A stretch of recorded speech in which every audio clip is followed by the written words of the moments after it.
जय हिंद। कैसे हैं आप? एक बार फिर आपके अपने चैनल गुरु गंगा में आपका हार्दिक स्वागत है। आज के वीडियो में हम लोग भारतीय इतिहास के महत्वपूर्ण प्रश्नों की श्रृंखला का 19वां प्रैक्टिस सेट हल करेंगे, टेस्ट सीरीज हल करेंगे। इस वीडियो में भी 30 महत्वपूर्ण प्रश्नों को शामिल किया गया है जो विभिन्न प्रतियोगी परीक्षाओं में पूछे गए हैं। तो यह वीडियो भी आपके लिए इंपॉर्टेंट होने वाला है, आप इसे अंत तक जरूर देखेंगे। चलिए शुरू करते हैं आज की इंपॉर्टेंट कक्षा। पहला प्रश्न कहता है, चाणक्य का अन्य नाम क्या था? चाणक्य का अन्य नाम क्या था? ए विशाखदत्त, बी विष्णुगुप्त, सी राजशेखर, डी भट्ट स्वामी। तो आपको पता होगा चाणक्य का नाम कौटिल्य भी था, विष्णुगुप्त भी था। उनकी कुटिलता के कारण उनको कौटिल्य कहा गया और चाणक्य का पुत्र होने के कारण उनको चाणक्य कहा गया। नाम उनका विष्णुगुप्त था। ठीक है, आगे देखें। निम्नांकित में से किसकी तुलना मैकियावेली के प्रिंस से की जाती है? प्रिंस रचना का नाम है, मैकियावेली ने लिखा है। ए तिरुवल्लुवर का तिरुकुरल तिरुकुरल, बी कौटिल्य का अर्थशास्त्र, सी वात्स्यायन का कामसूत्र और डी कालिदास का मालविकाग्निमित्रम। आपको बताना है कि इन चारों ऑप्शन में से जो रचनाएं दी गई हैं किसकी तुलना मैकियावेली के प्रिंस से की जाती है। कौटिल्य के अर्थशास्त्र की तुलना मैकियावेली के प्रिंस से की जाती है। इंपॉर्टेंट प्रश्न है, यह कई बार पूछा गया है। वह शासक कौन था जिसने राज सिंहासन पर बैठने के लिए अपने पिता बिंदुसार की हत्या की थी? ए अशोक, बी सिमुक, सी कनिष्क, डी अजातशत्रु। तो अशोक ने राज सिंहासन पर बैठने के लिए अपने पिता की हत्या कर दी थी। इनके पिता का नाम था बिंदुसार। निम्नलिखित में सम्राट अशोक की वह पत्नी कौन थी जिसने उसको प्रभावित किया था? ए गौतमी, बी चारुलता, सी चंडालिका और डी कारुआकी। तो कारुआकी ने अशोक को प्रभावित किया था। अशोक ने अपने सभी अभिलेखों में एक रूपता से किस प्राकृत का प्रयोग किया है? ए अंगिका, बी शोसेनी, सी मागधी, डी अर्धमागधी। तो मागधी का प्रयोग किया है। बिंदुसार ने विद्रोहियों को कुचलने के लिए अशोक को कहां भेजा था? ए वैशाली, बी तक्षशिला, सी उज्जैन और डी स्वर्णगिरी।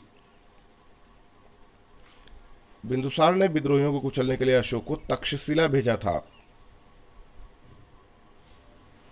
निम्नलिखित में से वह व्यक्ति कौन है जिसका नाम देवान पियादशी भी था?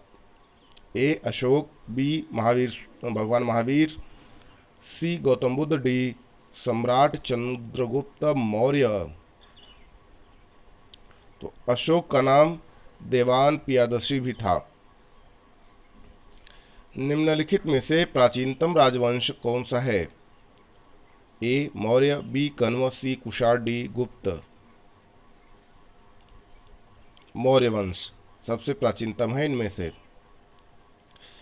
कौटिल्य या चाणक्य किसका प्रधानमंत्री था? ए अशोक, बी चंद्रगुप्त मौर्य, सी चंद्रगुप्त द्वितीय, डी अजातशत्रु। तो आप जानते हैं जो कौटिल्य था जिसका नाम चाणक्य भी था, वो चंद्रगुप्त मौर्य का प्रधानमंत्री था। कलिंग विजय के उपरांत अशोक ने किस धर्म को अंगीकार कर लिया था? ए जैन, बी बौद्ध, सी हिंदू, डी जुडिज्म। तो बौद्ध धर्म को स्वीकार कर लिया था। चंद्रगुप्त के शासन विस्तार में किसने मुख्य रूप से मदद की थी? ए शूद्रक, बी उमागुप्त, सी चाणक्य, डी शुद्धोधन। तो चंद्रगुप्त मौर्य की बात हो रही है। चंद्रगुप्त मौर्य के शासन विस्तार में मुख्य रूप से मदद किया था चाणक्य ने। सांची किस कला व मूर्तिकला का निरूपण करता है? ए ईसाई, बी बौद्ध, सी मुस्लिम, डी जैन। तो आपको पता है सांची सबसे ज़्यादा प्रसिद्ध है सबसे बड़े स्तूप के लिए, और इसका संबंध है सांची का बौद्ध कला व मूर्तिकला से। प्राचीन भारत का वह प्रसिद्ध शासक कौन था जिसने अपने जीवन के अंतिम दिनों में जैन धर्म को अपनाया था?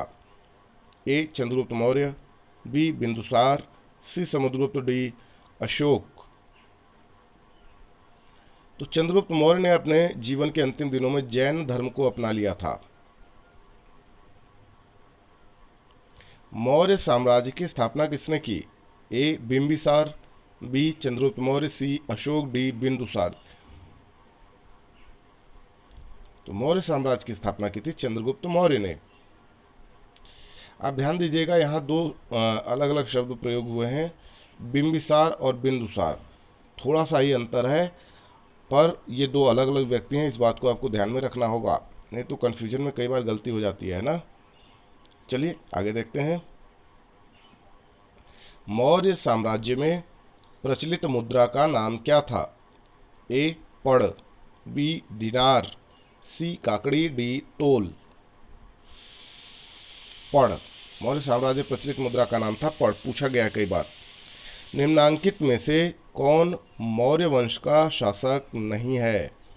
ए अजातशत्रु, बी बिंदुसार, सी अशोक, डी चंद्रगुप्त मौर्य। तो जो अजातशत्रु है ये मौर्य वंश का शासक नहीं है, बाकी तीनों हैं। निम्नलिखित में से अशोक का उत्तराधिकारी कौन था? ए कुणाल, बी राहुल, सी बिंदुसार, डी इनमें से कोई नहीं। तो अशोक का उत्तराधिकारी था कुणाल। मुद्रा राक्षस पुस्तक का लेखक निम्नलिखित में से कौन है? ए भास, बी विशाखदत्त, सी कालिदास, डी अश्वघोष।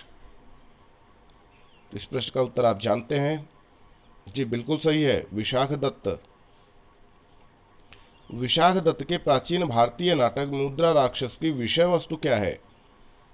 ए दो आर्य कबीलों के बीच सत्ता के संघर्ष की कथा के बारे में, बी एक आर्य राजकुमार और एक कबीलाई महिला की प्रेम कथा के बारे में है, सी प्राचीन हिंदू जनश्रुति के देवताओं और राक्षसों के बीच संघर्ष के बारे में है, और डी कहता है चंद्रगुप्त मौर्य के समय में राज दरबार की दुरभिसंधियों संधियों के बारे में है।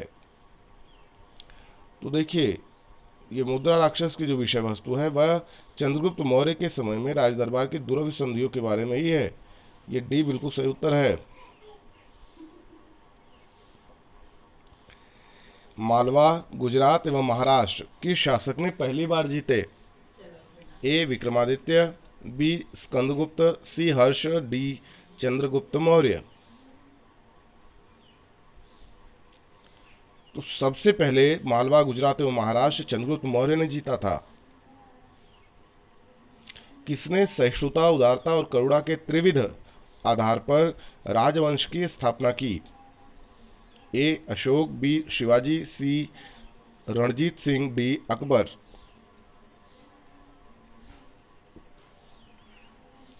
अशोक का नाम आता है इसमें, अशोक सही उत्तर है। निम्नलिखित में से किस शहर में अशोक के शिलालेख नहीं हैं? ए टोपरा, बी कंधार, सी पाटलिपुत्र, डी गिरनार। तो पाटलिपुत्र में अशोक के शिलालेख नहीं है, बाकी जगह पे हैं।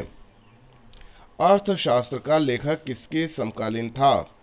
ए समुद्रगुप्त के, बी चंद्रगुप्त के, सी चंद्रगुप्त विक्रमादित्य के, और डी अशोक के। आप इसका उत्तर जानते हैं। अर्थशास्त्र के लेखक का नाम था कौटिल्य या चाणक्य, और किसके समकालीन थे? चंद्रगुप्त मौर्य के, है ना। इस चंद्रगुप्त मौर्य होना चाहिए था। बी ऑप्शन बिल्कुल सही है। नंद वंश के पश्चात मगध पर किस राजवंश ने शासन किया? ए मौर्य, बी कुषाण, सी गुप्त, डी शुंग। सही उत्तर है वो जो आप जानते हैं। हाँ, मौर्य। मौर्य वंश ने नंद वंश के पश्चात मगध पर शासन किया। मौर्य काल में शिक्षा का सर्वाधिक प्रसिद्ध केंद्र क्या था? ए उज्जैन, बी नालंदा, सी तक्षशिला, डी वैशाली। तो मौर्य काल में शिक्षा का सबसे प्रसिद्ध केंद्र था तक्षशिला। मेगास्थनीज की पुस्तक का नाम क्या है? ए पुराण, बी ऋग्वेद, सी अर्थशास्त्र और डी इंडिका। तो आप समझ गए होंगे, जी हाँ, इंडिका। मेगास्थनीज की पुस्तक का नाम क्या है? इंडिका। किसके ग्रंथ में चंद्रगुप्त मौर्य का विशिष्ट रूप से वर्णन हुआ है? ए अश्वघोष, बी शूद्रक, सी विशाखदत्त, डी भास। तो विशाखदत्त की पुस्तक में चंद्रगुप्त मौर्य का विशिष्ट रूप से वर्णन किया गया है। किस स्रोत में पाटलिपुत्र के प्रशासन का वर्णन उपलब्ध है? ए अशोक के शिलालेख में, बी अर्थशास्त्र में, सी इंडिका में, डी दिव्यावदान में। तो मेगास्थनीज की जो पुस्तक इंडिका है उसमें पाटलिपुत्र के प्रशासन का वर्णन उपलब्ध है। इंडिका मेगास्थनीज ने लिखा है, आप जानते हैं, अभी ऊपर पढ़ रहे थे आप। अशोक के शिलालेखों में प्रयुक्त भाषा कौन सी है? ए हिंदी, बी प्राकृत, सी पाली, डी संस्कृत। प्राकृत बिल्कुल सही उत्तर है ये। निम्नलिखित में से किस मौर्य राजा ने दक्कन की विजय प्राप्त की थी? ए कुणाल, बी चंद्रगुप्त, सी बिंदुसार, डी अशोक।